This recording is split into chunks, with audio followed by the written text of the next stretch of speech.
Oke, Assalamualaikum warahmatullahi wabarakatuh. Bagaimana kabarnya teman-teman?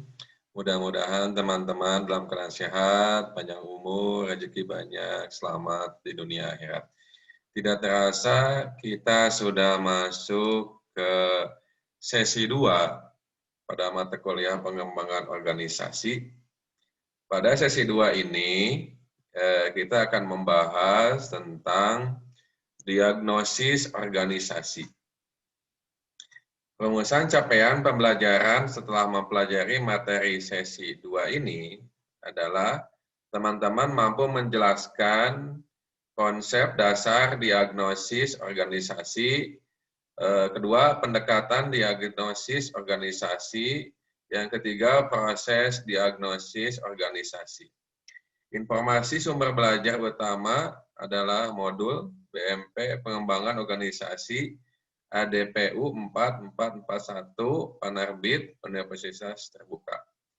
Penjelasan singkat materi yang dipelajari adalah materi yang akan dibahas adalah konsep, pengertian, dan diagnosis organisasi. Yang kedua, tujuan organisasi. Yang ketiga, model pendekatan diagnosis. Yang keempat, proses atau tahapan melakukan diagnosis.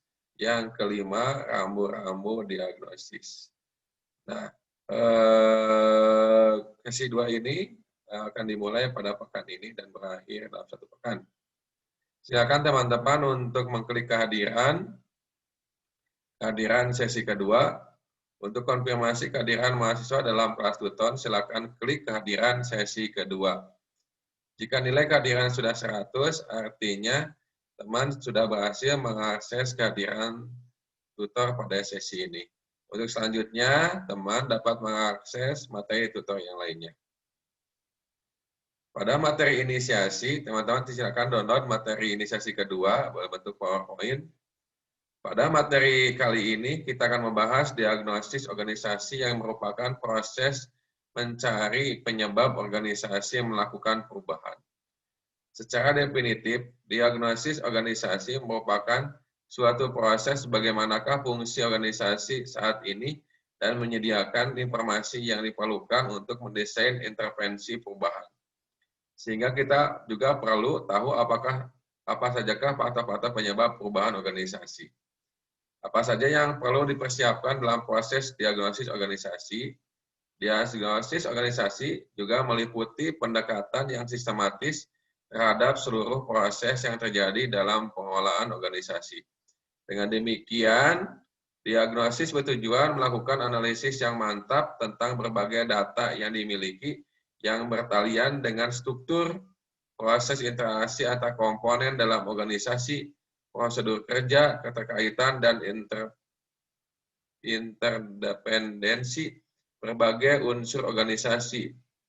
Diagnosis suatu permasalahan menuntut pendekatan yang sistematik dan meliputi seluruh proses yang terjadi dalam pengelolaan organisasi.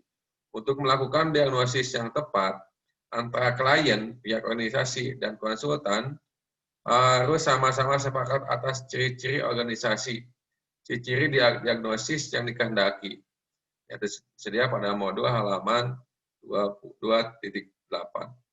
Harus disadari juga bahwa hasil suatu diagnosis yang lemah, tidak akurat, bahkan salah menjadi program perubahan organisasi menjadi mahal dan tidak efektif. Untuk itu perlu ada beberapa kriteria umum yang dapat digunakan untuk mendiagnosis kualitas elemen organisasi. Sedia pada modul halaman 2.9. Silakan teman-teman juga download materi dalam bentuk Word. Silakan teman-teman melakukan diskusi. Diskusi berlaku sampai 1 pekan. Silakan teman-teman juga latihan soal. Oke, terima kasih. Bapak berharap semua teman-teman aktif dalam melakukan perkuliahan ini. Salam buat keluarga semua di rumah. Mudah-mudahan COVID-19 ini cepat berlalu. Sehat selalu, tetap semangat. Assalamualaikum warahmatullahi wabarakatuh.